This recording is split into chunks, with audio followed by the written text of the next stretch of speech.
दोस्तों नमस्कार। स्वागत है आपका हमारे YouTube चैनल उद्देश्य क्लासेस 91 में। दोस्तों हम लोग यूपी पीसीएस प्रारंभिक परीक्षा पूर्व वर्षों के प्रश्न पत्र की जो श्रृंखला देख रहे थे, उसके तहत दोस्तों आज हम लोग इस वीडियो में एक नए प्रश्न पत्र को शुरू करेंगे। वह है दोस्तों हमारा यूपी पीसीएस प्रारंभिक परीक्षा हल प्रश्न पत्र 2011 के प्रश्न पत्र को। ठीक है दोस्तों, तो ध्यानपूर्वक देखिएगा दोस्तों। जितने भी प्रश्न इस प्रश्न पत्र के तहत दिए गए हैं सारे दोस्तों हमारी आगामी परीक्षा की दृष्टि से मोस्ट इंपॉर्टेंट हैं, क्योंकि दोस्तों पूर्व वर्षों के प्रश्न हूबहू परीक्षाओं में रिपीट कर जाते हैं। इसलिए जितने भी प्रश्नों को हम लोग हल करते चलेंगे दोस्तों, सारे प्रश्नों को आप लोग ध्यानपूर्वक देखते चलिएगा। ठीक है दोस्तों, इससे पहले दोस्तों हम लोगों ने लगभग 2012 से लेकर 2023 तक के प्रश्न पत्र को ऑलरेडी हल कर लिया है दोस्तों, जिससे संबंधित वीडियोस हमारे चैनल पर ऑलरेडी अपलोडेड की जा चुकी हैं। तो जिन दोस्तों ने अब तक 2012 से 2023 के प्रश्न पत्र को कवर नहीं किया है, वह चैनल पर जाके ऑलरेडी अपलोडेड वीडियोस से दोस्तों उन प्रश्न पत्र को कवर कर सकते हैं। इसलिए ध्यानपूर्वक दोस्तों सारे प्रश्नों को देखिए। पूर्व वर्षों के प्रश्न दोस्तों आगामी परीक्षाओं में हूबहू रिपीट कर जाते हैं। तो इस वीडियो में हम 2011 के प्रश्न पत्र को देखेंगे। ठीक है, पहला टॉपिक है दोस्तों हमारा भारतीय इतिहास एवं कला संस्कृति। ठीक है, ध्यानपूर्वक देखिएगा दोस्तों। पहले प्रश्न से हम स्टार्ट करेंगे और 150 प्रश्न तक पूरे प्रश्नों को हम लोग हल करेंगे दोस्तों। ठीक है, तो चलिए स्टार्ट करते हैं दोस्तों। पहले प्रश्न से देखेंगे पहला प्रश्न हमारा क्या कह रहा है। ठीक है, पहला प्रश्न है दोस्तों भारतीय इतिहास एवं कला संस्कृति से, यानी कि दोस्तों इंडियन हिस्ट्री एंड कल्चर से हमारा पहला प्रश्न है। ठीक है, पहले प्रश्न को ध्यानपूर्वक देखें। कह रहा है कि राजकुमार जो अपने पिता की मृत्यु के लिए उत्तरदायी था। क्या है? राजकुमार जो अपने पिता की मृत्यु के लिए उत्तरदायी था। तो सही आंसर हम मार्क करेंगे दोस्तों, वह है अजातशत्रु। केवल सही आंसर देखते चलेंगे, हम पूरी व्याख्या नहीं देखेंगे। ठीक है, चलिए, राजकुमार जो अपने पिता की मृत्यु के लिए उत्तरदायी था वह था दोस्तों अजातशत्रु। इस पॉइंट को याद रखिएगा। ठीक है, ऑप्शन ए। और अजातशत्रु दोस्तों था हमारा हर्यक वंश से। इस पॉइंट को भी याद रखिएगा। ठीक है, कह रहा है राजकुमार जो अपने पिता की मृत्यु के लिए उत्तरदायी था, तो याद रखिएगा दोस्तों अजातशत्रु। ऑप्शन ए बिल्कुल मार्क करेंगे हम सही आंसर। और अजातशत्रु दोस्तों था वह हर्यक वंश से संबंधित था। इस पॉइंट को भी याद रखिएगा। ऑप्शन ए हमारा बिल्कुल राइट आंसर होगा। दूसरा नंबर प्रश्न देखें दोस्तों क्या कह रहा है। ठीक है, यहाँ देखें, चलिए ध्यानपूर्वक देखते रहें। कह रहा दोस्तों गौतम बुद्ध का महापरिनिर्वाण जिस राज्य में हुआ था वह है दोस्तों, तो याद रखें मल्ल। ठीक है, इसका बिल्कुल राइट आंसर होगा ऑप्शन सी। फिर देखिए, गौतम बुद्ध का महापरिनिर्वाण जिस राज्य में हुआ था वह है दोस्तों, तो याद रखें मल्ल। ठीक है, ऑप्शन सी हमारा बिल्कुल राइट आंसर होगा दोस्तों। ठीक है, इस पॉइंट को याद रखिएगा। पाली सिद्धांत के महापरिनिर्वाण सूत्र के अनुसार दोस्तों 483 ईसा पूर्व में 80 वर्ष की आयु में मल गणराज्य के कुशीनगर में इनकी क्या हुई थी? मृत्यु हो गई। इस पॉइंट को याद रखिएगा। ठीक है, और बौद्ध धर्म में इस घटना को दोस्तों हम लोग क्या कहते हैं? महापरिनिर्वाण कहा जाता है। इस पॉइंट को याद रखिएगा दोस्तों। ठीक है, कह रहा है कि पाली सिद्धांत के महापरिनिर्वाण सूत्र के अनुसार 483 ईसा पूर्व में 80 वर्ष की आयु में मल गणराज्य के कुशीनगर में इनकी मृत्यु हो गई। और बौद्ध धर्म में इस घटना को दोस्तों हम लोग महापरिनिर्वाण कहते हैं। कई बार यही दोस्तों सिंगल प्रश्न बना के प्रश्न पूछा गया है। इस पॉइंट को याद रखिएगा। ठीक है दोस्तों, क्या बौद्ध धर्म में हम इनकी मृत्यु की घटना को दोस्तों महापरिनिर्वाण के रूप में जानते हैं। इस पॉइंट को भी याद रखिएगा। ठीक है दोस्तों, चलिए अब बढ़ेंगे हम तीसरे नंबर प्रश्न की तरफ। देखेंगे दोस्तों क्या कह रहा है हमारा। ठीक है, ध्यानपूर्वक सारे प्रश्नों को देखते रहिए। चलिए दोस्तों, कह रहा है कि बुद्ध ने सर्वाधिक उपदेश दिए। कई बार पूछा गया प्रश्न है दोस्तों, तो याद रखिए बुद्ध ने सर्वाधिक उपदेश दिए थे दोस्तों श्रावस्ती में। ठीक है, इस पॉइंट को याद रखिएगा। ठीक है, कह रहा है बुद्ध ने सर्वाधिक उपदेश दिए, तो याद रखिए दोस्तों बुद्ध ने सर्वाधिक उपदेश दिए दोस्तों कहाँ पे? श्रावस्ती में। इस पॉइंट को याद रखिएगा। और महात्मा बुद्ध को दोस्तों एशिया का ज्योतिपुंज यानी कि लाइट ऑफ एशिया के रूप में भी हम लोग इनको जानते हैं। ठीक है, क्या है?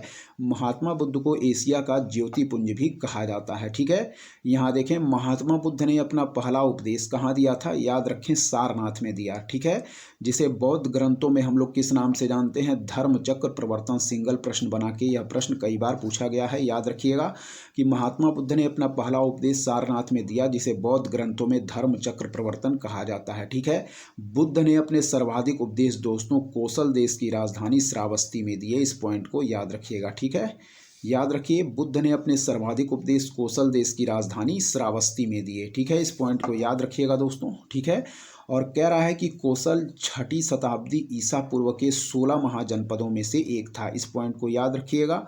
और रामायण कालीन कोसल राज्य की राजधानी क्या थी? अयोध्या थी। इस पॉइंट को भी याद रखिएगा, कंफ्यूज मत होइएगा। ठीक है, कह रहा है बुद्ध ने अपने सर्वाधिक उपदेश कोसल देश की राजधानी श्रावस्ती में दिए। कोसल 6ठी शताब्दी ईसा पूर्व के 16 महाजनपदों में से एक था और कह रहा है कि रामायण कालीन कोसल राज्य की राजधानी कौन थी, तो वह थी दोस्तों हमारी अयोध्या। इस पॉइंट को भी याद रखिएगा, ठीक है। चलिए चौथे नंबर प्रश्न की तरफ बढ़ेंगे दोस्तों, ध्यानपूर्वक देखें। कह रहा है पहला गुप्त शासक जिसने सिक्के जारी किए थे, ठीक है। पहला गुप्त शासक जिसने सिक्के जारी किए थे तो याद रखिए चंद्रगुप्त प्रथम था, ठीक है। इसका right answer option B mark करेंगे, ठीक है। इस पॉइंट को याद रखिएगा दोस्तों, ठीक है, इंपॉर्टेंट है। चलिए कह रहा है कि पहला गुप्त शासक जिसने सिक्के जारी किए तो याद रखें दोस्तों इसका राइट आंसर होगा कौन, चंद्रगुप्त प्रथम, ठीक है। गुप्त वंश में चंद्रगुप्त प्रथम ऐसा शासक था दोस्तों जिसके शासनकाल में सबसे पहले सिक्कों का क्या हुआ, प्रचलन शुरू हुआ। इस पॉइंट को याद रखिएगा, ठीक है। गुप्त वंश में चंद्रगुप्त प्रथम ऐसा शासक था जिसके शासनकाल में सबसे पहले सिक्कों का प्रचलन शुरू हुआ, ठीक है। इन सिक्कों के एक ओर दोस्तों चंद्रगुप्त का चित्र अंकित था तो दूसरी ओर लिच्छवी राजकुमारी कुमार देवी का। इस पॉइंट को भी याद रखिएगा, ठीक है। चलिए दोस्तों अब हम बढ़ेंगे 5वें नंबर प्रश्न की तरफ। देखेंगे हमारा 5वां नंबर प्रश्न क्या कह रहा है। चलिए दोस्तों यहां देखें, कह रहा है दोस्तों महाभाष्य के लेखक पतंजलि समसामयिक थे। क्या है दोस्तों, कह रहा है कि महाभाष्य के लेखक पतंजलि समसामयिक थे तो इसका बिल्कुल राइट आंसर मार्क करेंगे पुष्यमित्र शुंग के, ठीक है। पूछा गया कई बार प्रश्न है, याद रखिएगा दोस्तों। कह रहा है कि हमारे महाभाष्य के लेखक पतंजलि समसामयिक थे तो याद रखिए दोस्तों पुष्यमित्र शुंग के। इसका बिल्कुल राइट आंसर ऑप्शन सी हम मार्क करेंगे, ठीक है। एक बार और देखें, महाभाष्य के लेखक पतंजलि समसामयिक थे तो याद रखिएगा दोस्तों पुष्यमित्र शुंग के, ठीक है। महाभाष्य की रचना ईसा पूर्व 2री शताब्दी की मानी जाती है और महाभाष्य के रचनाकार पतंजलि पुष्यमित्र शुंग के समकालीन थे। इस पॉइंट को याद रखिए। शुंग वंश की स्थापना मौर्य साम्राज्य के पतन के पश्चात हुई थी। इस पॉइंट को भी याद रखिएगा।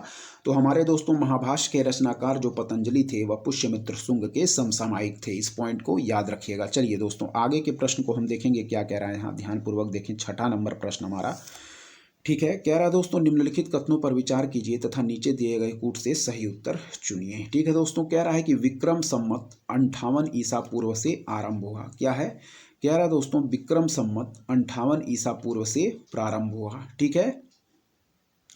फिर कह रहा है दोस्तों शक संमत सन 78 ईस्वी से आरंभ हुआ, ठीक है। कह रहा है शक संमत सन 78 ईस्वी से आरंभ हुआ, ठीक है। फिर कह रहा है गुप्त काल सन 319 से आरंभ हुआ, ठीक है दोस्तों। कह रहा है गुप्त काल सन 319 से आरंभ हुआ और कह रहा है भारत में मुसलमान शासन का युग सन 1192 से शुरू हुआ, ठीक है। तो इसका आंसर दोस्तों स्टार मार्क किया गया है, ठीक है। इसका आंसर स्टार मार्क किया गया है।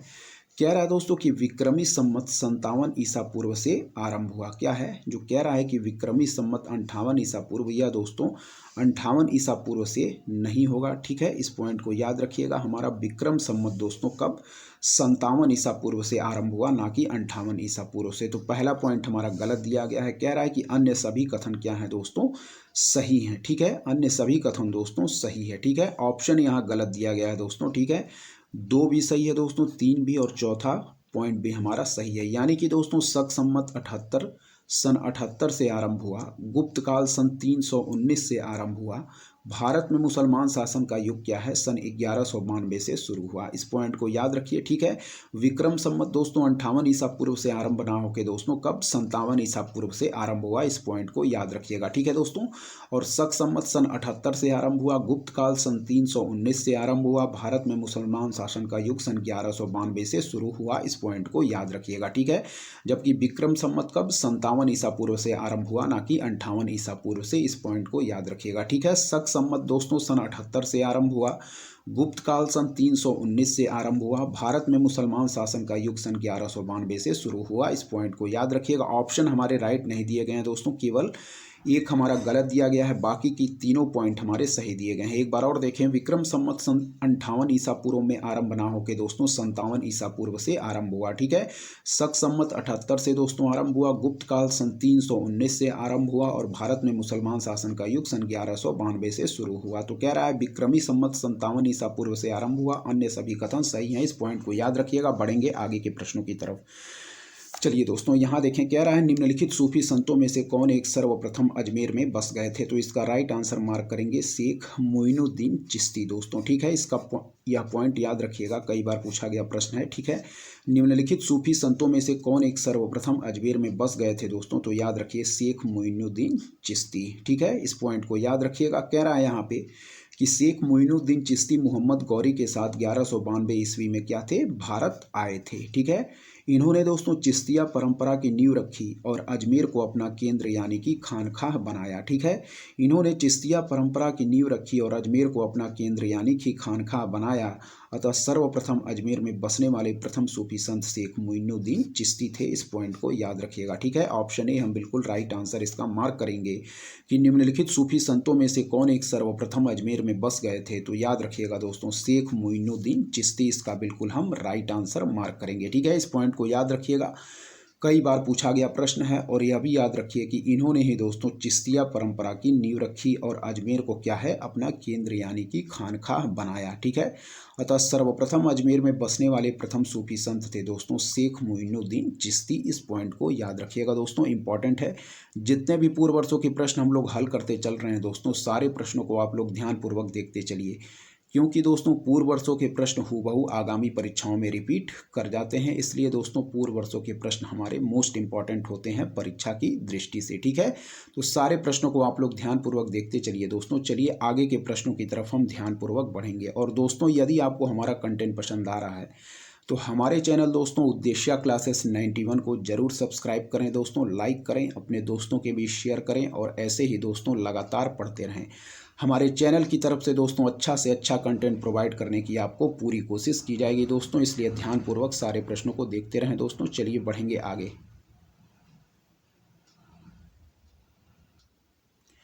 चलिए दोस्तों 8वें प्रश्न को ध्यानपूर्वक देखिए दोस्तों, क्या कह रहा है। ठीक है, चलिए देखेंगे।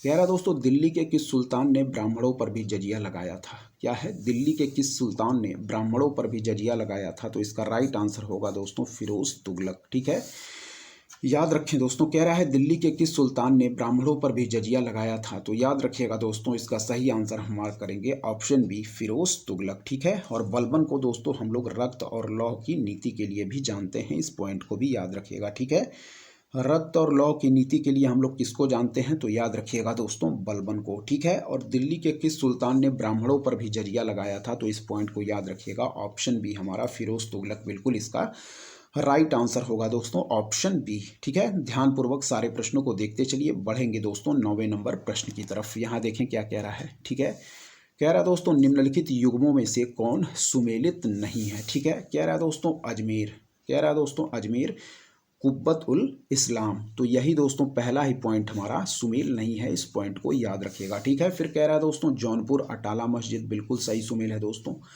मालवा कह रहा है जहाज महल, यह भी हमारा सुमेल है, मालवा में जहाज महल स्थित है दोस्तों। ठीक है, फिर है दोस्तों हमारा गुलबर्गा जामा मस्जिद, तो यह भी हमारा सुमेल है, इस पॉइंट को याद रखिएगा। ठीक है, अजमेर कह रहा है दोस्तों कुब्बत अल इस्लाम, तो यह दोस्तों गलत दिया गया है। कुब्बत अल इस्लाम मस्जिद दोस्तों दिल्ली में कुतुब मीनार के पास स्थित है। ठीक है, इस पॉइंट को याद रखिएगा। क्या कह रहा है कि कुब्बत उल इस्लाम मस्जिद दोस्तों दिल्ली में कुतुब मीनार के पास स्थित है और इसका निर्माण गुलाम वंश के संस्थापक कुतुबुद्दीन ऐबक ने करवाया था, इस पॉइंट को भी याद रखिएगा। ठीक है, कह रहा दोस्तों जहाज महल मध्य प्रदेश के मालवा क्षेत्र में स्थित है, यह भी सही दिया गया है। और जामा मस्जिद का निर्माण मोहम्मद शाह प्रथम ने गुलबर्गा में करवाया था। क्या है, जामा मस्जिद का निर्माण दोस्तों मोहम्मद शाह प्रथम ने गुलबर्गा में करवाया था। और अटाला मस्जिद जौनपुर उत्तर प्रदेश में स्थित है, जिसे 1408 ईस्वी में सरकी राजवंश के इब्राहिम शाह ने बनवाया था, जिसको 1408 में दोस्तों सरकी राजवंश के इब्राहिम शाह ने बनवाया था, इस पॉइंट को भी याद रखिएगा। फिर देखेंगे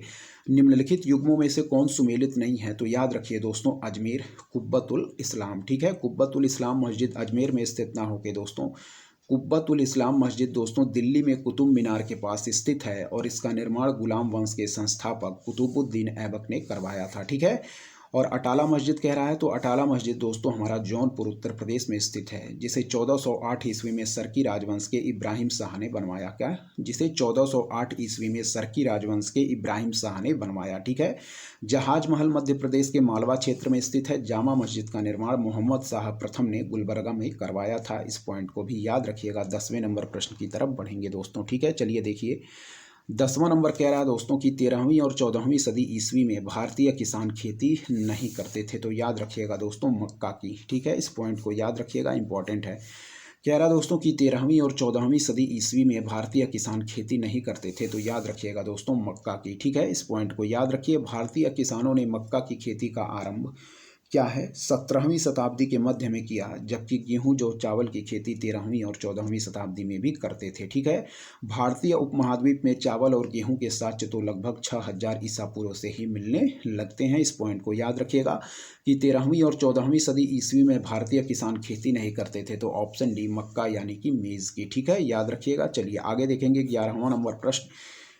कह रहा है दोस्तों कि निम्नलिखित में से किसने आगरा की स्थापना की थी। कई बार पूछा गया प्रश्न है, सही आंसर मार्क करेंगे दोस्तों सिकंदर लोदी ने 1504 में। इस पॉइंट को याद रखिएगा, आगरा की स्थापना की थी। ठीक है, फिर से देखें, कह रहा है कि निम्नलिखित में से किसने आगरा की स्थापना की थी, तो याद रखिए दोस्तों सिकंदर लोदी ने 1504 में दोस्तों आगरा शहर की स्थापना की थी। इस पॉइंट को याद रखिएगा। ठीक है, आगरा शहर मुगल साम्राज्य की राजधानी दोस्तों 1526 से 1648 ईस्वी तक रहा। क्या है, आगरा शहर मुगल साम्राज्य की राजधानी 1526 से दोस्तों 1648 ईस्वी तक रहा।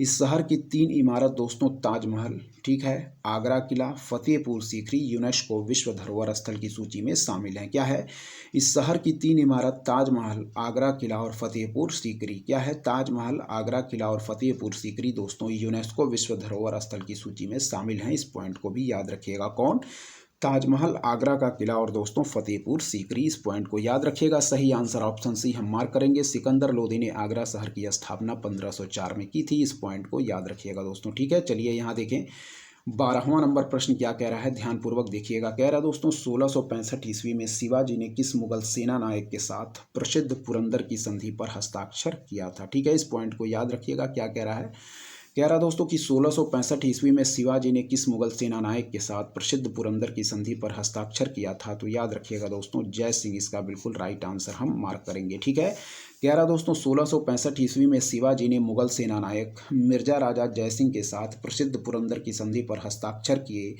मिर्जा राजा जयसिंह दोस्तों औरंगजेब के दरबार में क्या था, मनसबदार या सेनापति थे। इस पॉइंट को याद रखिएगा। ठीक है, 1665 में शिवाजी ने मुगल सेना नायक मिर्जा राजा जयसिंह के साथ प्रसिद्ध पुरंदर की संधि पर हस्ताक्षर किए। मिर्जा राजा जयसिंह दोस्तों औरंगजेब के दरबार में क्या थे, मनसबदार या सेनापति थे। इस पॉइंट को भी याद रखिएगा। चलिए भारतीय राष्ट्रीय आंदोलन के प्रश्न हमारे स्टार्ट होंगे, ध्यानपूर्वक देखिए। कह रहा है निम्नलिखित शासकों में से किसने विदेशों में आधुनिक रीति पर क्या दूतावासों की स्थापना की थी, तो सही आंसर मार्क करेंगे दोस्तों टीपू सुल्तान। ठीक है, इस पॉइंट को याद रखिएगा, इंपॉर्टेंट है। कह रहा है दोस्तों कि निम्नलिखित शासकों में से किसने विदेशों में आधुनिक रीति पर दूतावासों की स्थापना की थी, तो याद रखिएगा इसका सही आंसर होगा दोस्तों हमारा ऑप्शन डी टीपू सुल्तान। इस पॉइंट को याद रखिएगा। टीपू को दोस्तों हम लोग मैसूर के शेर के रूप में भी जानते हैं। इस पॉइंट को भी याद रखिएगा। ठीक है, क्या है, निम्नलिखित शासकों में से किसने विदेशों में आधुनिक रीति पर दूतावासों की स्थापना की, तो ऑप्शन डी टीपू सुल्तान इसका बिल्कुल राइट आंसर होगा। चलिए बढ़ेंगे आगे के प्रश्नों की तरफ। कह रहा है निम्नलिखित में से किसने मित्र मेला संघ को शुरू किया था। ठीक है, निम्नलिखित में से किसने मित्र मेला संघ को शुरू किया, तो याद रखें दोस्तों इसका सही आंसर होगा विनायक दामोदर सावरकर। ठीक है, ऑप्शन बी हमारा बिल्कुल राइट आंसर होगा दोस्तों। ठीक है, निम्नलिखित में से किसने मित्र मेला संघ को शुरू किया, तो याद रखिए दोस्तों विनायक दामोदर सावरकर। ठीक है, मित्र मेला संघ वीडी सावरकर ने दोस्तों 1899 में स्थापित किया और वीडी सावरकर का पूरा नाम विनायक दामोदर सावरकर है। मित्र मेला संघ का नाम दोस्तों 1904 में बदलकर अभिनव भारत में परिवर्तित कर दिया गया। इस पॉइंट को याद रखिएगा। ठीक है, मित्र मेला संघ का नाम दोस्तों 1904 में बदलकर अभिनव भारत में परिवर्तित कर दिया गया। इस पॉइंट को याद रखिए। जबकि दोस्तों श्यामजी कृष्ण वर्मा ने दोस्तों 1905 में लंदन में दोस्तों भारत स्वशासन समाज यानी कि इंडियन होम रूल सोसाइटी की स्थापना की थी और इस संस्था को इंडिया हाउस के नाम से भी जाना जाता है। इस पॉइंट को याद रखिएगा। ठीक है, श्यामजी कृष्ण वर्मा ने दोस्तों क्या 1905 में लंदन में भारत स्वशासन समाज यानी कि इंडियन होम रूल सोसाइटी की स्थापना की और इस संस्था को हम लोग इंडिया हाउस के नाम से भी जानते हैं। ठीक है, लाला हरदयाल कई बार पूछा गया प्रश्न है। इन्होंने दोस्तों 1 नवंबर 1913 को सैन फ्रांसिस्को में गदर पार्टी की स्थापना की थी। क्या है, लाला हरदयाल ने दोस्तों 1 नवंबर 1913 को सैन फ्रांसिस्को में गदर पार्टी की स्थापना की और सोहन सिंह भाकना गदर पार्टी के एक प्रमुख सदस्य थे। इस पॉइंट को भी याद रखिएगा। चलिए कह रहा दोस्तों 15वां नंबर प्रश्न हमारा कि निम्नलिखित में से कौन सा एक युग्म क्या है दोस्तों, सुमेलित है। ठीक है, निम्नलिखित में से कौन सा एक युग्म दोस्तों सुमेलित है। तो इस पॉइंट को याद रखिए कि निम्नलिखित में से कौन सा एक युग्म सुमेलित है। तो वह सुमेलित है केवल दोस्तों, वह है हमारा फ्रैंक मोरिस, यानी कि जवाहर नेहरू बायोग्राफी की राइटर कौन है दोस्तों, फ्रैंक मोरिस। इस पॉइंट को याद रखिएगा। बाकी के तीनों पॉइंट हमारे सही सुमेल नहीं है। ठीक है, इस पॉइंट को याद रखिएगा। कह रहा है कि निम्नलिखित में से कौन एक युग्म सुमेलित है। तो याद रखिए Frank Morris, Jawaharlal Nehru biography. इस पॉइंट को याद रखिएगा। ठीक है दोस्तों, कह रहा है मौलाना अबुल कलाम आज़ाद। तो मौलाना अबुल कलाम आज़ाद की जो प्रसिद्ध पुस्तक थी दोस्तों, वह कौन थी, इंडिया विंस फ्रीडम। ठीक है, मौलाना अबुल कलाम आज़ाद की प्रसिद्ध पुस्तक है दोस्तों इंडिया विंस फ्रीडम। ठीक है, और इंडिया डिवाइडेड की रचना किसने की थी। तो इंडिया डिवाइडेड की रचना दोस्तों राजेंद्र प्रसाद ने की थी। इस पॉइंट को याद रखिएगा। मौलाना अबुल कलाम आज़ाद की प्रसिद्ध पुस्तक है दोस्तों, वह है हमारी ना इंडिया डिवाइडेड ना होके दोस्तों इनकी प्रसिद्ध पुस्तक है इंडिया विंस फ्रीडम। ठीक है, इंडिया डिवाइडेड को किसने लिखा है। तो इंडिया डिवाइडेड को लिखा है दोस्तों राजेंद्र प्रसाद। इस पॉइंट को याद रखिएगा। ठीक है दोस्तों, इस पॉइंट को याद रखिएगा। ठीक है, यहाँ कह रहा है दोस्तों हमारा Louis Fischer, India from Curzon to Nehru and after. तो लुईस फिशर की जो प्रमुख पुस्तक है दोस्तों, वह कौन है, the life of Mahatma Gandhi. दोस्तों लुईस फिशर की प्रमुख पुस्तक है। ठीक है, लुईस फिशर की प्रमुख पुस्तक है the life of Mahatma Gandhi, ना कि India from Curzon to Nehru and after. India from Curzon to Nehru and after ये इसके लेखक हैं दोस्तों दुर्गादास। ठीक है, तो इस पॉइंट को याद रखिएगा। चलिए ध्यानपूर्वक फिर से सुने। इसमें कह रहा है कि निम्नलिखित में से कौन एक युग्म सुमेलित है। तो जो हमारा सुमेलित है दोस्तों वह है फ्रैंक मोरिस। ठीक है, फ्रैंक मोरिस लेखक हैं दोस्तों जवाहरलाल नेहरू बायोग्राफी के। ठीक है, फ्रैंक मोरिस लेखक हैं दोस्तों जवाहरलाल नेहरू बायोग्राफी के। दुर्गादास लेखक हैं दोस्तों India from Curzon to Nehru and after. याद रखिएगा। ठीक है, दुर्गादास लेखक हैं India from Curzon to Nehru and after के। ठीक है, दुर्गादास लेखक हैं India from Curzon to Nehru and after के। The life of Mahatma Gandhi के लेखक हैं कौन, लुईस फिशर। ठीक है, the life of Mahatma Gandhi के लेखक हैं दोस्तों लुईस फिशर। क्या, the life of Mahatma Gandhi के लेखक हैं लुईस फिशर। ठीक है, फ्रैंक मोरिस किसके लेखक हैं, तो Jawaharlal Nehru biography, Frank Morris इसके लेखक हैं। ठीक है, मौलाना अबुल कलाम आज़ाद दोस्तों इनकी प्रसिद्ध पुस्तक है इंडिया विंस फ्रीडम। ठीक है, मौलाना अबुल कलाम आज़ाद की जो प्रसिद्ध पुस्तक है वह है इंडिया विंस फ्रीडम। ठीक है, और इंडिया डिवाइडेड प्रसिद्ध पुस्तक है दोस्तों हमारे कौन, प्रथम राष्ट्रपति राजेंद्र प्रसाद की। इस पॉइंट को भी याद रखिएगा। ठीक है, इंडिया डिवाइडेड पुस्तक है दोस्तों हमारे देश के प्रथम राष्ट्रपति राजेंद्र प्रसाद की। इस पॉइंट को याद रखिएगा। ठीक है, तो इस पॉइंट को याद रखिए। Durgadas India from Curzon to Nehru and after, Louis Fischer the life of Mahatma Gandhi. Louis Fischer दोस्तों राइटर हैं the life of Mahatma Gandhi के। फ्रैंक मोरिस हैं जवाहरलाल नेहरू बायोग्राफी के। मौलाना अबुल कलाम आज़ाद दोस्तों इनकी प्रसिद्ध पुस्तक है इंडिया विंस फ्रीडम। और इंडिया डिवाइडेड के प्रसिद्ध लेखक हैं दोस्तों वह हैं हमारे भारत के प्रथम राष्ट्रपति राजेंद्र प्रसाद। इस पॉइंट को याद रखिएगा। चलिए आगे बढ़ेंगे दोस्तों, देखेंगे आगे के प्रश्न हमारे क्या कह रहे हैं। ठीक है, जितने भी प्रश्नों को हम लोग हल करते चल रहे हैं दोस्तों, सारे प्रश्नों को आप लोग ध्यानपूर्वक देखते चलें, क्योंकि दोस्तों पूर्व वर्षों के प्रश्न आगामी परीक्षाओं में हूबहू रिपीट कर जाते हैं। चलिए 16वें नंबर प्रश्न की तरफ बढ़ेंगे। ध्यानपूर्वक देखिएगा क्या कह रहा है यहाँ पे। ठीक है, चलिए देखें। कह रहा है दोस्तों निम्नलिखित में से किसने 1920 के नागपुर के भारतीय राष्ट्रीय कांग्रेस के अधिवेशन में असहयोग के प्रस्ताव को प्रस्तावित किया था। तो याद रखें दोस्तों इसका सही आंसर होगा CR दास ने। ठीक है, यानी कि चित्तरंजन दास ने। इस पॉइंट को याद रखिएगा। ठीक है, कह रहा है कि निम्नलिखित में से किसने 1920 के नागपुर के भारतीय राष्ट्रीय कांग्रेस के अधिवेशन में असहयोग के प्रस्ताव को प्रस्तावित किया था। तो याद रखिएगा दोस्तों ऑप्शन ए हम बिल्कुल राइट आंसर मार्क करेंगे। ठीक है, फिर से देखिए। निम्नलिखित में से किसने 1920 के नागपुर के भारतीय राष्ट्रीय कांग्रेस के अधिवेशन में असहयोग के प्रस्ताव को प्रस्तावित किया था। तो याद रखिएगा दोस्तों इस पॉइंट का बिल्कुल सही आंसर होगा, वह है दोस्तों कौन, CR दास ने। ठीक है, इस पॉइंट को याद रखिएगा। निम्नलिखित में से किसने 1920 के नागपुर के भारतीय राष्ट्रीय कांग्रेस के अधिवेशन में असहयोग के प्रस्ताव को प्रस्तावित किया था। तो याद रखिएगा दोस्तों CR दास इसका बिल्कुल राइट आंसर होगा। 17वें नंबर प्रश्न की तरफ बढ़ेंगे दोस्तों। ठीक है, ध्यानपूर्वक देखिए। कह रहा है मैं एक समाजवादी हूं और गणतंत्रवादी हूं और मुझे राजाओं और राजकुमारों में विश्वास नहीं है। ठीक है, यह स्टेटमेंट देखिए। कह रहा है कि यह स्टेटमेंट या वक्तव्य संबंधित है। तो याद रखें दोस्तों जवाहरलाल नेहरू से। ठीक है, इस पॉइंट को याद रखिएगा। ठीक है, हमारे देश के प्रथम प्रधानमंत्री जवाहरलाल नेहरू से। ठीक है, मैं एक समाजवादी हूँ और गणतंत्रवादी हूँ और मुझे राजाओं और राजकुमारों में विश्वास नहीं है। तो ऑप्शन डी इसका बिल्कुल राइट आंसर हम मार्क करेंगे दोस्तों, जवाहरलाल नेहरू यानी कि JL नेहरू। ठीक है, इस पॉइंट को याद रखिए, जिनकी प्रसिद्ध पुस्तक है दोस्तों डिस्कवरी ऑफ इंडिया, यह भी याद रखिएगा। ठीक है, चलिए आगे देखेंगे दोस्तों, 18 नंबर प्रश्न हमारा क्या कह रहा है। ठीक है, चलिए कह रहा है निम्नलिखित को कालक्रमानुसार व्यवस्थित कीजिए एवं नीचे दिए गए कूट से सही उत्तर चुनिए। ठीक है, तो अगस्त प्रस्ताव दोस्तों कब था? अगस्त प्रस्ताव था दोस्तों हमारा, याद रखिए कब का, तो अगस्त प्रस्ताव था दोस्तों, यह हो जाएगा हमारा 1940 में। ठीक है, इस पॉइंट को याद रखिएगा। कह रहा दोस्तों क्रिप्स मिशन की योजना, तो क्रिप्स मिशन की योजना थी दोस्तों हमारी कब की? क्रिप्स मिशन की योजना थी दोस्तों, इस पॉइंट को याद रखिएगा। क्रिप्स मिशन की योजना थी हमारी कब की?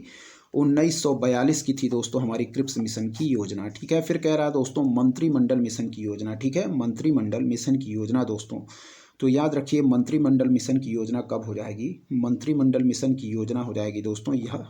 ठीक है, वह है दोस्तों हमारा कौन? मंत्रिमंडल मिशन की योजना मतलब दोस्तों कैबिनेट मिशन की बात कर रहा है, तो याद रखिए 1946 में हो जाएगा। ठीक है, यह।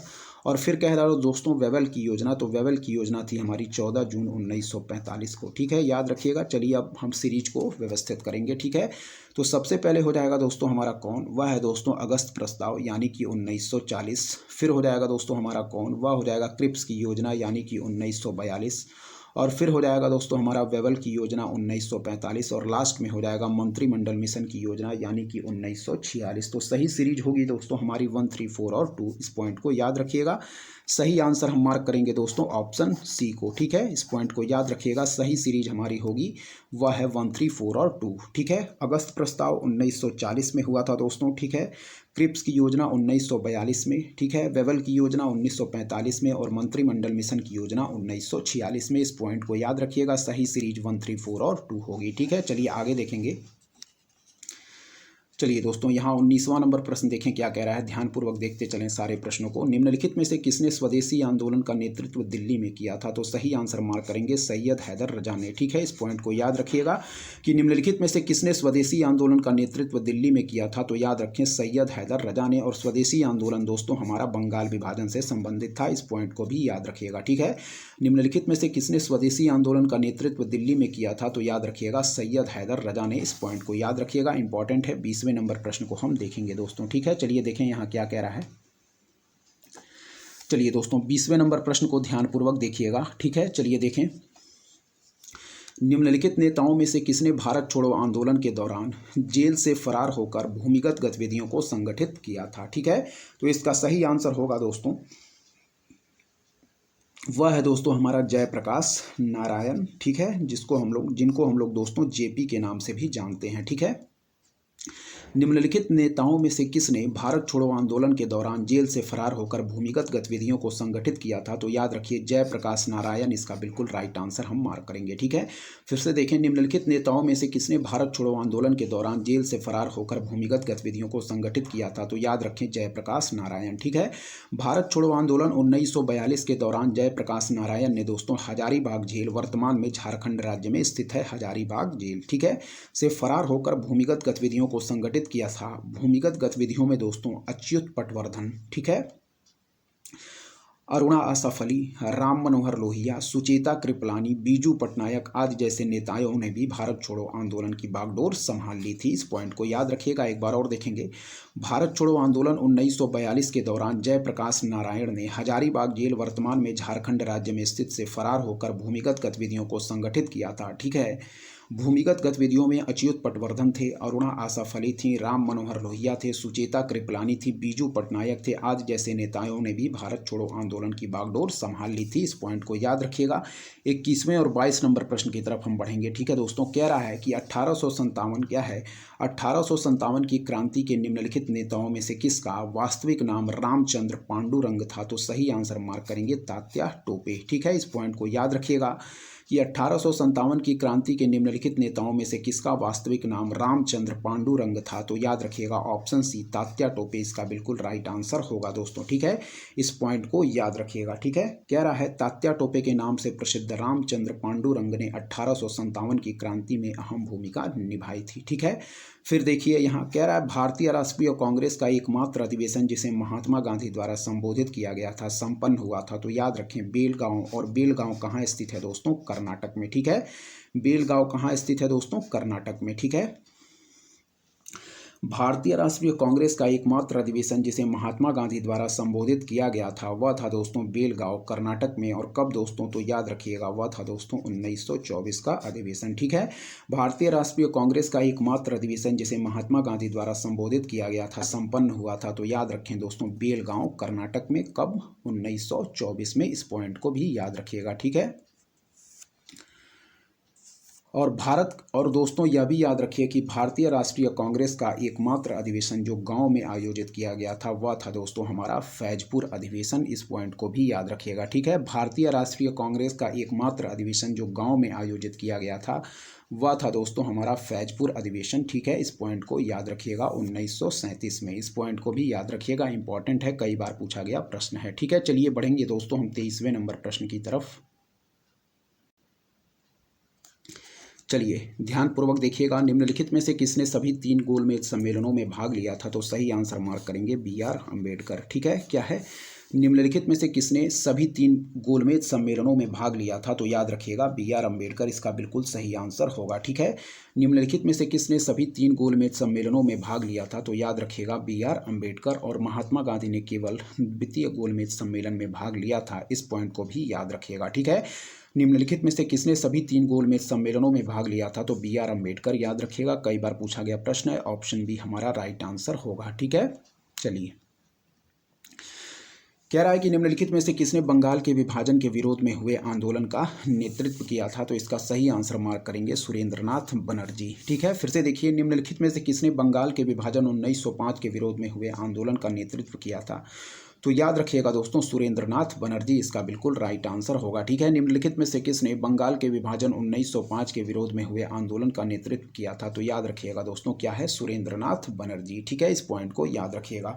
और CR दास को दोस्तों हम लोग स्वराज पार्टी की स्थापना के लिए भी जानते हैं, जिस पार्टी की स्थापना दोस्तों इन्होंने मोतीलाल नेहरू के साथ मिलकर 1923 में की थी CR दास ने। इस पॉइंट को भी याद रखिएगा। ठीक है, CR दास को दोस्तों हम लोग स्वराज पार्टी की स्थापना के लिए भी जानते हैं। ठीक है, 1923 में दोस्तों इन्होंने मोतीलाल नेहरू के साथ मिलकर स्वराज पार्टी की स्थापना 1923 में प्रयागराज इलाहाबाद में की थी। ठीक है, और यहाँ कह रहा है कि निम्नलिखित में से किसने बंगाल के विभाजन 1905 के विरोध में हुए आंदोलन का नेतृत्व किया था? तो याद रखिएगा दोस्तों सुरेंद्रनाथ बनर्जी। ठीक है, और रविंद्रनाथ टैगोर ने दोस्तों हमारा जलियांवाला हत्याकांड के उपलक्ष्य में दोस्तों इन्होंने क्या किया था? अपनी नाइटहुड की उपाधि को त्याग दिया था। इस पॉइंट को भी याद रखिएगा। ठीक है, रविंद्रनाथ टैगोर ने दोस्तों जलियांवाला बाग हत्याकांड के उपलक्ष्य में इन्होंने दोस्तों अपना क्या वह दोस्तों नाइटहुड की उपाधि को त्याग दिया था। इस पॉइंट को भी याद रखिएगा। ठीक है, चलिए दोस्तों अब हम बढ़ेंगे आगे के प्रश्नों की तरफ, देखेंगे हमारा 25 नंबर प्रश्न क्या कह रहा है। इस पॉइंट को याद रखिएगा। ठीक है, कह रहा है दक्षिण अफ्रीका से वापस लौटने के पश्चात गांधी जी ने अपना प्रथम सफल सत्याग्रह शुरू किया था। तो याद रखिए चंपारण में, जो कि कब हुआ था दोस्तों? 1917 में बिहार राज्य में। ठीक है, इस पॉइंट को भी याद रखिएगा। ठीक है, दक्षिण अफ्रीका से वापस लौटने के पश्चात दोस्तों गांधी जी ने अपना प्रथम सत्याग्रह शुरू किया था। तो याद रखिएगा दोस्तों हमारा चंपारण में। ठीक है, चौरी चौरा घटना कहाँ हुई थी? उत्तर प्रदेश में। दांडी की घटना कहाँ हुई थी दोस्तों? गुजरात में। और बारदोली की घटना भी हुई थी दोस्तों हमारी कहाँ? गुजरात में। इस पॉइंट को याद रखिएगा। चौरी चौरा की घटना हुई थी दोस्तों 1922 में, दांडी की घटना हुई थी 1923 में, और बारदोली की घटना हुई थी दोस्तों 1928 में। इस पॉइंट को याद रखिएगा। ठीक है, चलिए यहाँ कह रहा है कि दक्षिण अफ्रीका से वापस लौटने के पश्चात गांधी जी ने अपना प्रथम सफल सत्याग्रह शुरू किया था। तो ऑप्शन ए चंपारण इसका बिल्कुल राइट आंसर होगा दोस्तों। ठीक है, याद रखिएगा। चलिए 26 नंबर प्रश्न की तरफ बढ़ेंगे दोस्तों, देखेंगे क्या कह रहा है।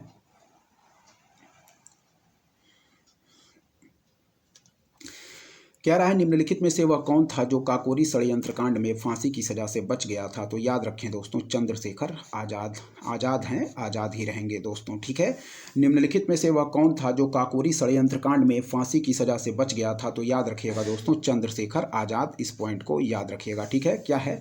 कि निम्नलिखित में से वह कौन था जो काकोरी षड्यंत्र कांड में फांसी की सजा से बच गया? चंद्रशेखर आजाद। और काकोरी कांड की घटना दोस्तों 9 अगस्त 1925 को घटित हुई। डेट भी याद रखिए, कई बार पूछा गया था। ठीक है, निम्नलिखित में से वह कौन था जो काकोरी षड्यंत्र कांड में फांसी की सजा से बच गया? तो याद रखें दोस्तों, चंद्रशेखर आजाद। और काकोरी कांड की घटना दोस्तों 9 अगस्त 1925 को घटित हुई थी। इस पॉइंट को याद रखिए। ठीक है, इस पॉइंट को याद रखिएगा। कह रहा है दोस्तों क्या कि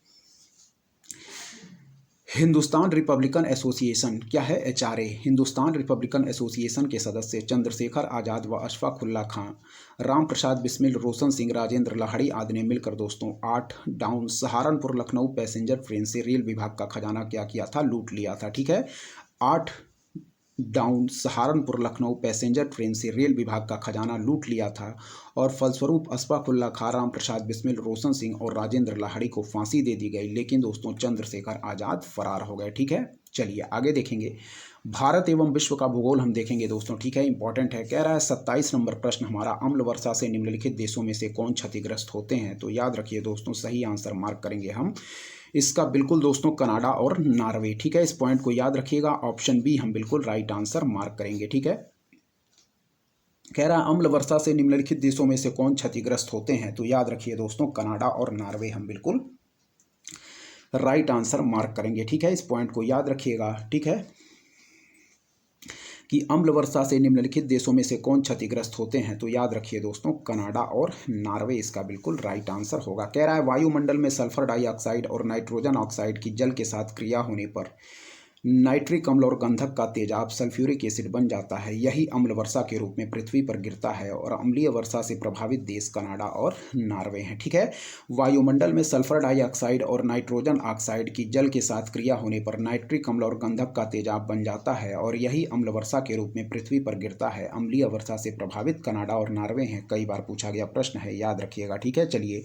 कह रहा है कुलगाड़ी ऑस्ट्रेलिया के जिस प्रांत में स्थित है वह है दोस्तों, याद रखिएगा, वेस्टर्न ऑस्ट्रेलिया यानी कि पश्चिमी ऑस्ट्रेलिया। ठीक है, इस पॉइंट को याद रखिएगा। कह रहा है कुलगाड़ी ऑस्ट्रेलिया के जिस प्रांत में स्थित है दोस्तों, तो वह है हमारा वेस्टर्न ऑस्ट्रेलिया। इस पॉइंट को याद रखिएगा। ठीक है, क्या है? कुलगाड़ी और कुलगारली में दोस्तों ऑस्ट्रेलिया की एक प्रमुख सोने की खान स्थित है। इस पॉइंट को याद रखिएगा। ठीक है, क्या है? कुलगाड़ी और कुलगारली में दोस्तों हमारी क्या है? विश्व प्रसिद्ध सोने की खान है जो कि पश्चिमी ऑस्ट्रेलिया प्रांत में स्थित है। इस पॉइंट को याद रखिएगा। ठीक है, चलिए आगे बढ़ेंगे। 29 नंबर प्रश्न को देखेंगे। क्या कह रहा है? कह रहा है दोस्तों झील और नगर को हमें सुमेल करना है। ठीक है, तो चलिए सुमेल करेंगे दोस्तों। ईरी की बात करें तो ईरी कहाँ है दोस्तों? तो ईरी याद रखें, यह है दोस्तों हमारा कहाँ पे? डेट्रॉइट में। ठीक है, फिर कह रहा है दोस्तों मिशिगन, तो मिशिगन दोस्तों कहाँ है हमारा? तो मिशिगन को हम सुमेल करेंगे, वह है दोस्तों गैरी से। ठीक है, फिर है दोस्तों हमारा ओंटारियो, तो ओंटारियो को दोस्तों हम सुमेल करेंगे किससे? हैमिल्टन से। और दोस्तों सुपीरियर को हम सुमेल करेंगे किससे? तो सुपीरियर को सुमेल करेंगे दोस्तों डुलूथ से। ठीक है, फिर देखिए ईरी को सुमेल करेंगे दोस्तों किससे? तो ईरी को सुमेल करेंगे हम डेट्रॉइट से। ठीक है, ईरी को सुमेल करेंगे दोस्तों डेट्रॉइट से। ठीक है, मिशिगन को सुमेल करेंगे दोस्तों गैरी से। ठीक है, मिशिगन को सुमेल करेंगे दोस्तों किससे? मिशिगन को सुमेल करेंगे दोस्तों गैरी से। ओंटारियो को सुमेल करेंगे दोस्तों हम हैमिल्टन से। क्या है? ओंटारियो को सुमेल करेंगे दोस्तों हैमिल्टन से। और सुपीरियर को सुमेल करेंगे दोस्तों किससे? वह है डुलूथ से। ठीक है, ईरी को सुमेल करेंगे दोस्तों डेट्रॉइट से। क्या है? ईरी को सुमेल करेंगे दोस्तों डेट्रॉइट से। मिशिगन को दोस्तों गैरी से, ओंटारियो को दोस्तों हैमिल्टन से और सुपीरियर को डुलूथ से। ठीक है, फिर देखिए ईरी को सुमेल करेंगे दोस्तों किससे? डेट्रॉइट से। क्या है? ईरी को सुमेल करेंगे दोस्तों डेट्रॉइट से। मिशिगन को सुमेल करेंगे दोस्तों हम गैरी से। ठीक है, ओंटारियो को सुमेल करेंगे हैमिल्टन से। सुपीरियर को सुमेल करेंगे डुलूथ से। ठीक है, ईरी को सुमेल करेंगे दोस्तों किससे? तो ईरी को सुमेल करेंगे दोस्तों डेट्रॉइट से। मिशिगन को सुमेल करेंगे दोस्तों गैरी से। ओंटारियो को दोस्तों हैमिल्टन से। सुपीरियर को डुलूथ से। ठीक है, ईरी को डेट्रॉइट से, मिशिगन को गैरी से, ओंटारियो को हैमिल्टन से, सुपीरियर को डुलूथ से। ईरी को डेट्रॉइट से, मिशिगन को गैरी से, ओंटारियो को हैमिल्टन से और सुपीरियर को डुलूथ से। तो इस पॉइंट को याद रखिएगा। चलिए दोस्तों इसका आंसर देख लेंगे हम, क्या दिया गया है यहाँ पे। ठीक है, ध्यानपूर्वक देखिए दोस्तों, यहाँ देखिए ऊपर क्या दिया गया है इसका आंसर। ठीक है, चलिए इसका आंसर हम क्या मार्क करेंगे? वह है दोस्तों मार्क करेंगे हम ऑप्शन डी। ठीक है, ध्यानपूर्वक देखिएगा, इसका आंसर दोस्तों मार्क करेंगे ऑप्शन डी। इस पॉइंट को याद रखिएगा। चलिए 30वें नंबर प्रश्न को देखेंगे दोस्तों ध्यानपूर्वक यहाँ। ठीक है, कह रहा है विश्व का 1/3 से अधिक कच्चा इस्पात का उत्पादन प्राप्त होता है, तो याद रखें दोस्तों चीन से। ठीक है, क्या है दोस्तों, ऑप्शन ए हम बिल्कुल राइट आंसर मार्क करेंगे। इसका कह रहा है कि विश्व का 1/3 से अधिक कच्चा इस्पात का उत्पादन प्राप्त होता है, तो याद रखें दोस्तों चीन से हम बिल्कुल राइट आंसर मार्क करेंगे। ठीक है, विश्व का 1/3 से अधिक कच्चा इस्पात का उत्पादन प्राप्त होता है, तो ऑप्शन ए चीन इसका बिल्कुल राइट आंसर होगा। 31वें नंबर प्रश्न की तरफ बढ़ेंगे दोस्तों, क्या कह रहा है यहाँ। ठीक है, सूची 1 को सूची 2 से सुमेल करना है। ठीक है, लौह इस्पात केंद्र और देश। ठीक है दोस्तों, तो हैमिल्टन को हम सुमेल करेंगे किससे, तो हैमिल्टन को हम सुमेल करेंगे दोस्तों, याद रखिए वह है हमारा कनाडा से। ठीक है, क्या है, हैमिल्टन को सुमेल करेंगे दोस्तों किससे, तो वह है दोस्तों कनाडा से। ठीक है, बर्मिंघम को हम सुमेल करेंगे दोस्तों, वह है यूनाइटेड किंगडम से। और एसन को हम सुमेल करेंगे दोस्तों, वह है हमारा किससे, तो एसन को सुमेल करेंगे दोस्तों जर्मनी से। और अंसान को हम सुमेल करेंगे दोस्तों, वह है हमारा चीन से। और सही आंसर किसको मार्क करेंगे, ऑप्शन सी। ठीक है, इस पॉइंट को याद रखिएगा। ठीक है, फिर देखिए क्या है दोस्तों, ऑप्शन सी हम बिल्कुल राइट आंसर मार्क करेंगे, इस पॉइंट को याद रखिएगा। ठीक है, फिर से देखेंगे, हैमिल्टन को सुमेल करेंगे दोस्तों कनाडा से, बर्मिंघम को सुमेल करेंगे दोस्तों यूनाइटेड किंगडम से, एसन को सुमेल करेंगे दोस्तों जर्मनी से, और अंसान को सुमेल करेंगे दोस्तों चीन से। क्या है, हैमिल्टन को सुमेल करेंगे दोस्तों कनाडा से, बर्मिंघम को यूनाइटेड किंगडम से, एसन को दोस्तों हम सुमेल करेंगे जर्मनी से, और अंसान को चीन से। ठीक है, हैमिल्टन को कनाडा से, बर्मिंघम को यूनाइटेड किंगडम से दोस्तों, एसन को जर्मनी से, अंसान को चीन से। क्या है, हैमिल्टन को दोस्तों सुमेल करेंगे कनाडा से। क्या है, हैमिल्टन को सुमेल करेंगे दोस्तों कनाडा से। ठीक है, इस पॉइंट को याद रखिएगा। बर्मिंघम को सुमेल करेंगे दोस्तों यूनाइटेड किंगडम से, एसन को सुमेल करेंगे जर्मनी से, अंसान को चीन से। ठीक है, हैमिल्टन को दोस्तों सुमेल करेंगे कनाडा से, बर्मिंघम को यूनाइटेड किंगडम से, एसन को दोस्तों किससे, जर्मनी से, अंसान को चीन से। हैमिल्टन को कनाडा से, बर्मिंघम को यूनाइटेड किंगडम से, एसन को जर्मनी से, अंसान को चीन से। हैमिल्टन को दोस्तों कनाडा से, बर्मिंघम को यूनाइटेड किंगडम से, एसन को दोस्तों जर्मनी से, अंसान को चीन से। ठीक है, और दोस्तों यदि आपको हमारा कंटेंट पसंद आ रहा है दोस्तों, तो हमारे चैनल उद्देश्य क्लासेस 91 को दोस्तों जरूर सब्सक्राइब करें, लाइक करें दोस्तों, अपने दोस्तों के बीच शेयर भी करें, और ऐसे ही दोस्तों लगातार पढ़ते रहें। चलिए दोस्तों आगे देखेंगे हम क्या कह रहा है। ठीक है, चलिए दोस्तों यहाँ देखेंगे 32 नंबर प्रश्न की तरफ। ठीक है, दुग्ध के अग्रणी उत्पादों का सही अवरोही क्रम पूछ रहा है। ठीक है, कह रहा है दुग्ध के अग्रणी उत्पादकों का सही अवरोही क्रम। तो इसको दोस्तों यहाँ पे देखें, यह 2013 का डाटा दिया गया है दोस्तों। ठीक है, तो इस पॉइंट को याद रखिएगा, जो परीक्षा में हम देख के जाएंगे वह अपडेटेड डाटा देख के जाएंगे, क्योंकि यह दोस्तों डाटा हमेशा दोस्तों चेंज होते रहते हैं। ठीक है, इस दोस्तों प्रश्न काल के दौरान इसका आंसर जो सही था वह था दोस्तों हमारा ऑप्शन बी। लेकिन हम वर्तमान में दोस्तों अपडेटेड डाटा एक बार देख लेंगे, इस पॉइंट को याद रखिएगा। ठीक है, भारत, संयुक्त राज्य अमेरिका, चीन और रूस, यह दोस्तों हमारा सही अवरोही क्रम था दुग्ध के अग्रणी उत्पादकों का। ठीक है, भारत, संयुक्त राज्य अमेरिका, चीन और रूस, भारत, संयुक्त राज्य अमेरिका, चीन और रूस, इस पॉइंट को याद रखिएगा। यह आंसर दोस्तों हमारा प्रश्नकाल के दौरान था, वर्तमान में हम अपडेटेड डाटा देख के जाएंगे। चलिए दोस्तों 33वें नंबर प्रश्न को देखेंगे, क्या कह रहा है हमारा। ठीक है, यहाँ देखें, चलिए कह रहा दोस्तों सन सिटी अवस्थित है। तो याद रखें दोस्तों क्या है, सन सिटी एक लग्जरी रिजॉर्ट और कसिनो है जो दक्षिण अफ्रीका के उत्तर पश्चिम प्रांत में अवस्थित है। तो सही आंसर मार्क करेंगे ऑप्शन डी। ठीक है, कह रहा दोस्तों कि सन सिटी एक लग्जरी रिजॉर्ट और कसिनो है जो दक्षिण अफ्रीका के उत्तर पश्चिम प्रांत में अवस्थित है। तो सन सिटी अवस्थित है दोस्तों दक्षिण अफ्रीका में। ठीक है, क्या है, सन सिटी अवस्थित है दोस्तों दक्षिण अफ्रीका में। और हम लोग दोस्तों यह भी जानिए आप लोग कि दक्षिण अफ्रीका में घास के मैदानों को दोस्तों वेल्ड कहते हैं, जो कि शीतोष्ण घास के मैदान है। इस पॉइंट को याद रखिएगा। ठीक है, सन सिटी अवस्थित है, याद रखें, दक्षिण अफ्रीका इंपॉर्टेंट है। चलिए 34वां नंबर प्रश्न देखेंगे, मसालों का बागान कहा जाने वाला राज्य है। तो सही आंसर बिल्कुल मार्क करेंगे दोस्तों, वह है हमारा केरल। ठीक है, याद रखिए, मसालों का बागान कहा जाने वाला राज्य है दोस्तों केरल। और दक्षिण भारत की सबसे ऊंची चोटी है दोस्तों अनाईमुडी। ठीक है, नीलगिरी पर्वत की सबसे ऊंची चोटी दोदा बेटा, इस पॉइंट को याद रखिएगा।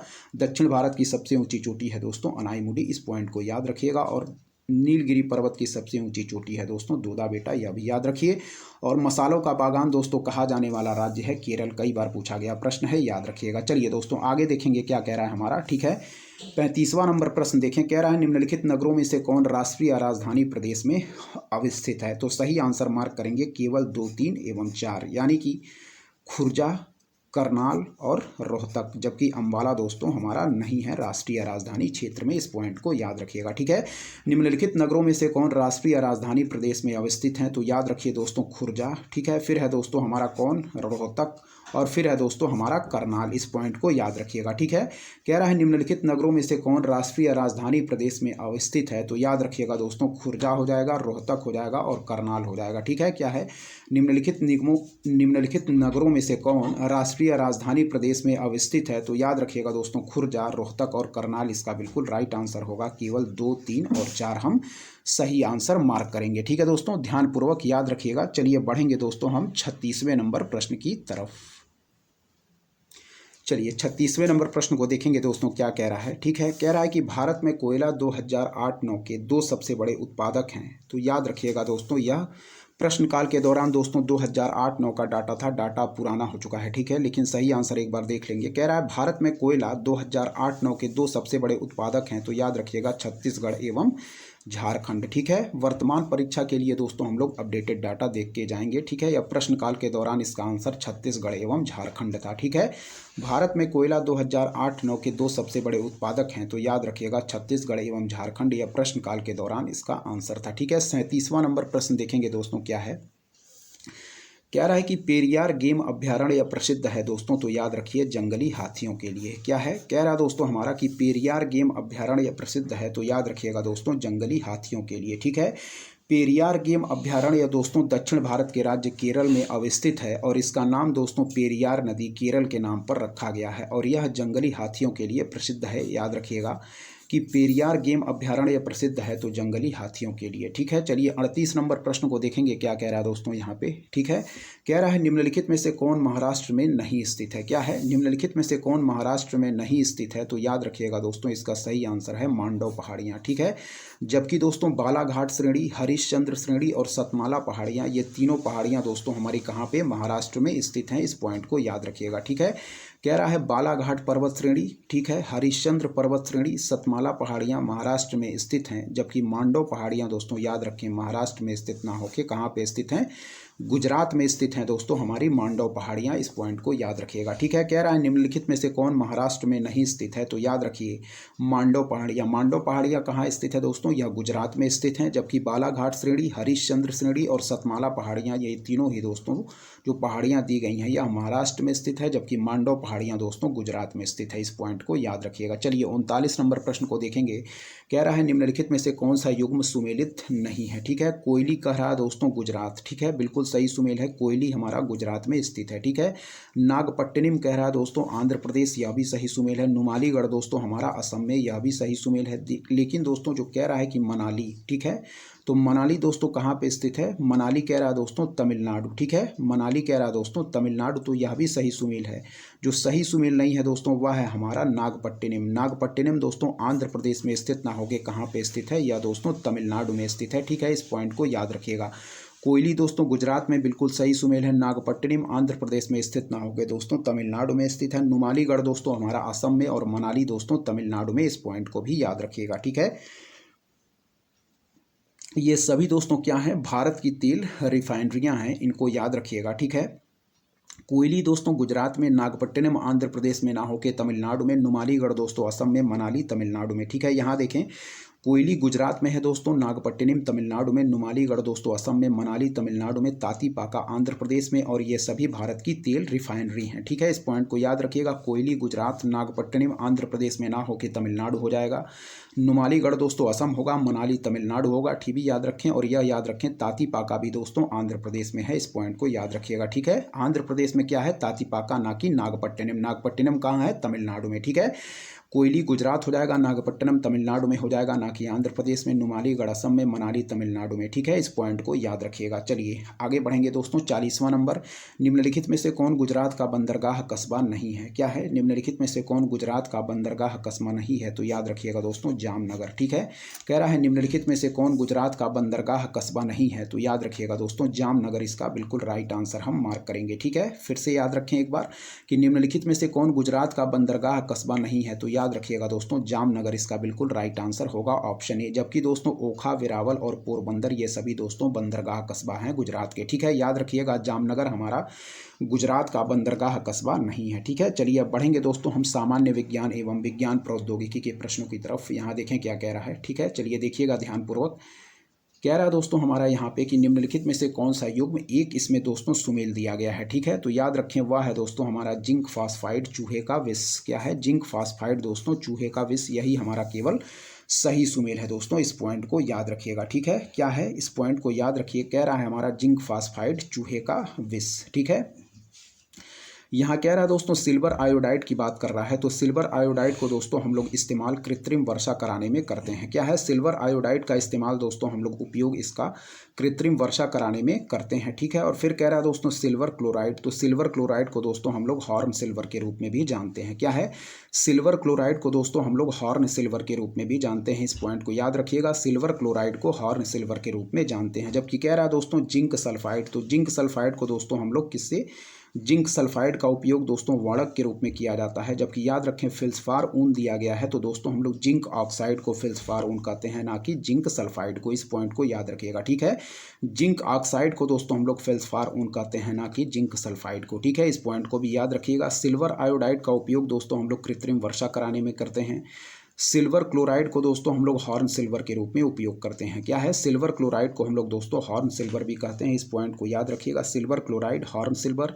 और जिंक सल्फाइड का उपयोग हम लोग पिगमेंट के रूप में करते हैं। और जिंक दोस्तों ऑक्साइड को हम लोग फेल्सफार ऊन के नाम से जानते हैं, ना कि जिंक सल्फाइड को। ठीक है, जिंक ऑक्साइड को दोस्तों हम लोग फेल्सफार ऊन के रूप में जानते हैं, ना कि जिंक सल्फाइड को। इस पॉइंट को याद रखिएगा। जिंक ऑक्साइड को हम लोग दोस्तों क्या कहते हैं? वह है दोस्तों हम फेल्सफार ऊन कहते हैं। ठीक है, सिल्वर आयोडाइड दोस्तों क्या है? सिल्वर आयोडाइड हो जाएगा हमारा कृत्रिम वर्षा कराने के लिए। सिल्वर क्लोराइड को हम लोग हॉर्न सिल्वर के रूप में भी जानते हैं। क्या है? सिल्वर क्लोराइड को हम लोग हॉर्न सिल्वर के रूप में भी जानते हैं। ठीक है, और जिंक सल्फाइड को दोस्तों हम लोग पिगमेंट के रूप में उपयोग करते हैं। और जिंक ऑक्साइड को हम लोग फेल्सफार ऊन के रूप में जानते हैं। इस पॉइंट को याद रखिएगा। जिंक फास्फाइड चूहे का विष, केवल एक ही पॉइंट दोस्तों हमारा सुमेल दिया गया है। ठीक है, सिल्वर आयोडाइड को उपयोग हम लोग कृत्रिम वर्षा कराने में करते हैं। सिल्वर क्लोराइड का उपयोग दोस्तों हम लोग हॉर्न सिल्वर के रूप में करते हैं। क्या है? सिल्वर क्लोराइड का प्रयोग हम लोग दोस्तों, ठीक है, इस पॉइंट को याद रखिएगा, सिल्वर क्लोराइड को हम लोग हॉर्न सिल्वर भी कहते हैं। जिंक फास्फाइड का उपयोग चूहे के विष के, तो यही एक हमारा सुमेल दिया गया है। और जिंक सल्फाइड हमारा पिगमेंट के रूप में, और जिंक ऑक्साइड का उपयोग हम लोग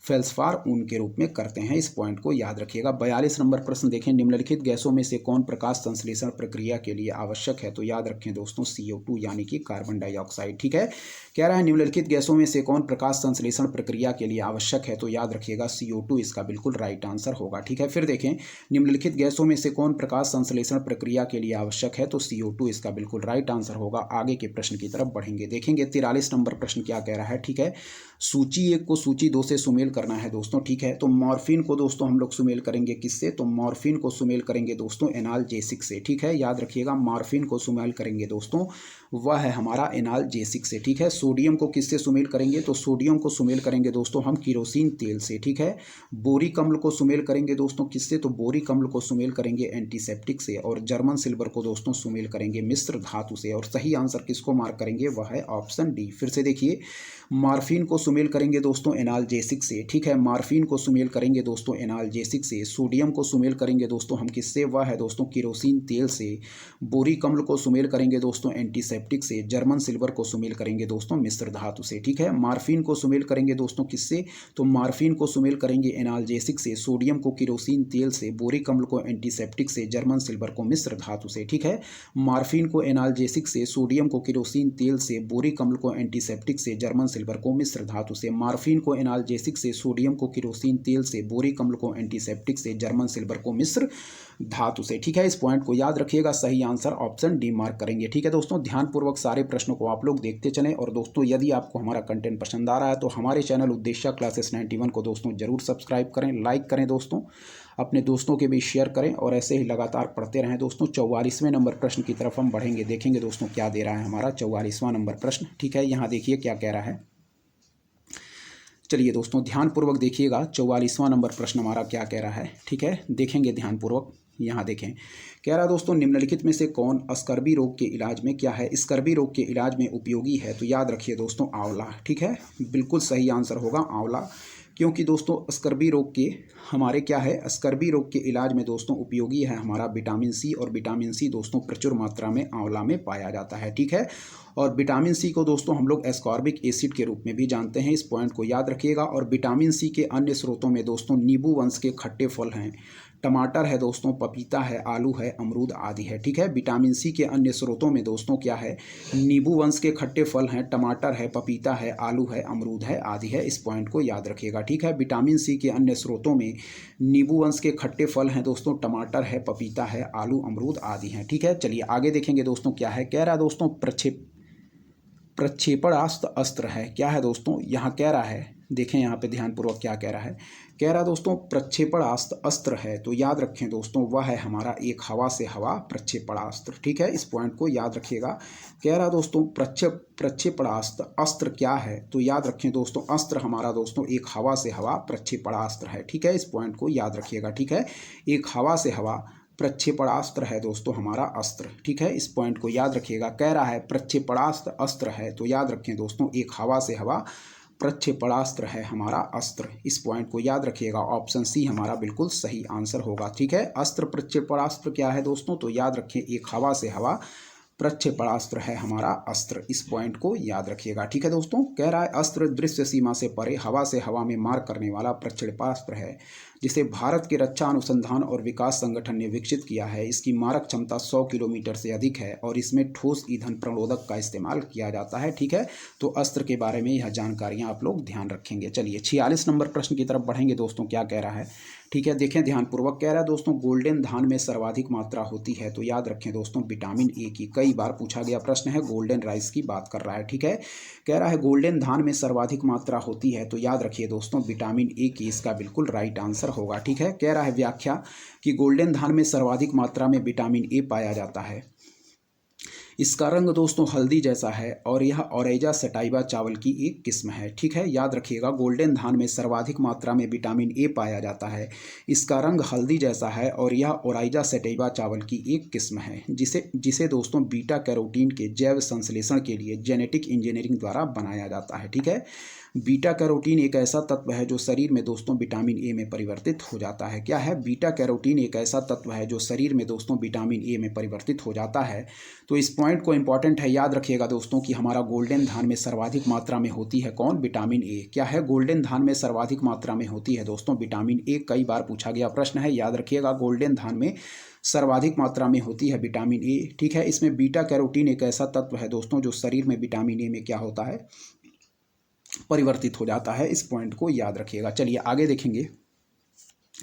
47 नंबर प्रश्न दोस्तों हमारा क्या कह रहा है। कह रहा है दोस्तों मनुष्य के अंगों में से कौन एक हानिकारक विकिरणों से सर्वाधिक सुप्रभावी है, तो याद रखिएगा दोस्तों आंख इसका बिल्कुल राइट आंसर होगा। ठीक है, मनुष्य के अंगों में से कौन एक हानिकारक विकिरणों से सर्वाधिक सुप्रभावी है, तो याद रखिए दोस्तों आंख। ठीक है, फिर से देखिए कि मनुष्य के अंगों में से कौन एक हानिकारक विकिरणों से सर्वाधिक सुप्रभावी है, तो याद रखिए आंख। फिर देखिए मनुष्य के अंगों में से कौन एक हानिकारक विकिरणों से सर्वाधिक सुप्रभावी है, तो याद रखिए दोस्तों आंख हमारा बिल्कुल राइट आंसर मार्क करेंगे। ठीक है, कह रहा है अंटार्कटिका में तीसरे भारतीय शोध केंद्र की आधारशिला जिस नाम से रखी गई है, तो वह है दोस्तों हमारा कौन, भारती। ठीक है, दक्षिण गंगोत्री, मैत्री और भारती तीनों याद रखिए, ये तीनों हमारे अंटार्कटिका में क्या है, भारत के शोध केंद्र हैं। क्या है, दक्षिण गंगोत्री, भारती और मैत्री। ठीक है, वर्तमान में दोस्तों भारती और मैत्री हमारे काम कर रहे हैं अंटार्कटिका में। इस पॉइंट को याद रखिएगा। अंटार्कटिका में तीसरे भारतीय शोध केंद्र की आधारशिला जिस नाम से रखी गई है, याद रखिएगा दोस्तों भारती। ठीक है, सही आंसर होगा भारती, ऑप्शन बी। अंटार्कटिका में तीसरे भारतीय शोध केंद्र की आधारशिला जिस नाम से रखी गई है, वह है दोस्तों हमारा ऑप्शन बी, भारती इसका बिल्कुल राइट आंसर होगा। इस पॉइंट को याद रखिएगा। ठीक है, अंटार्कटिका में तीसरे भारतीय शोध केंद्र की आधारशिला जिस नाम से रखी गई है, वह है दोस्तों हमारा भारती। इस पॉइंट को याद रखिएगा, ऑप्शन बी हमारा बिल्कुल राइट आंसर होगा। ठीक है, चलिए दक्षिण गंगोत्री, मैत्री और भारती याद रखिएगा। वर्तमान में दोस्तों मैत्री और भारती कार्य कर रहे हैं हमारे अंटार्कटिका में। ठीक है, याद रखिए। जिसकी सबसे ऊंची चोटी कौन है दोस्तों अंटार्कटिका की, वह है माउंट विंसन मैसिफ। इस पॉइंट को भी याद रखिएगा। चलिए दोस्तों बढ़ेंगे 49वें नंबर प्रश्न की तरफ दोस्तों, देखेंगे क्या कह रहा है। ठीक है, चलिए यहाँ देखें दोस्तों, निम्नलिखित में से कह रहा है कौन सा क्रम सही नहीं है। ठीक है, कह रहा है दोस्तों जेम्स वाट वास्प इंजन। ठीक है दोस्तों, बिल्कुल सही है दोस्तों हमारा जेम्स वाट वास्प इंजन। ठीक है, फिर कह रहा है दोस्तों हमारा एजी बेल। ठीक है, एजी बेल कह रहा है दोस्तों हमारा टेलीफोन। ठीक है, कह रहा है एजी बेल हमारा टेलीफोन। ठीक है, फिर कह रहा है दोस्तों हमारा कौन, जेएल बेयर्ड टेलीविज़न। फिर कह रहा है दोस्तों क्या, जेएल बेयर्ड टेलीविज़न, तो यह भी दोस्तों हमारा सुमेल है। ठीक है, फिर कह रहा है दोस्तों जे पार्किंसन पेनिसिलिन, तो यह हमारा गलत सुमेल दिया गया है, इस पॉइंट को याद रखिएगा। ठीक है, यहाँ देखें जे पार्किंसन के नाम पर दोस्तों पार्किंसंस रोग का नामकरण किया गया है, याद रखिएगा। इस रोग के कारण मस्तिष्क में तंत्रिका कोशिकाएं क्या होती हैं दोस्तों, प्रभावित होती हैं।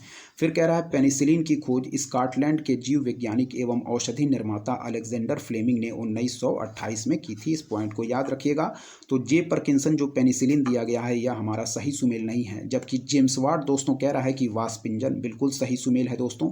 एजी बेल हमारा टेलीफोन, बिल्कुल सही सुमेल है। जेएल बेयर्ड टेलीविज़न, यह भी सही सुमेल है। लेकिन पेनिसिलिन की खोज दोस्तों जे पार्किंसन ने ना करके अलेक्जेंडर फ्लेमिंग ने, ठीक है, 1928 में की थी। ठीक है, पेनिसिलिन की खोज दोस्तों अलेक्जेंडर फ्लेमिंग ने दोस्तों 1928 में की थी। ठीक है, इस पॉइंट को याद रखिएगा। जेम्स वाट दोस्तों क्या हो जाएगा, वासपिंजन, बिल्कुल सही सुमेल है। एजी बेल दोस्तों टेलीफोन, यह भी सही सुमेल है। जेएल बेयर्ड टेलीविज़न, यह भी सही सुमेल है। लेकिन जे पार्किंसन दोस्तों पेनिसिलिन से ना सुमेल होकर पेनिसिलिन से सुमेल हो जाएंगे हमारे अलेक्जेंडर फ्लेमिंग, इस पॉइंट को याद रखिएगा।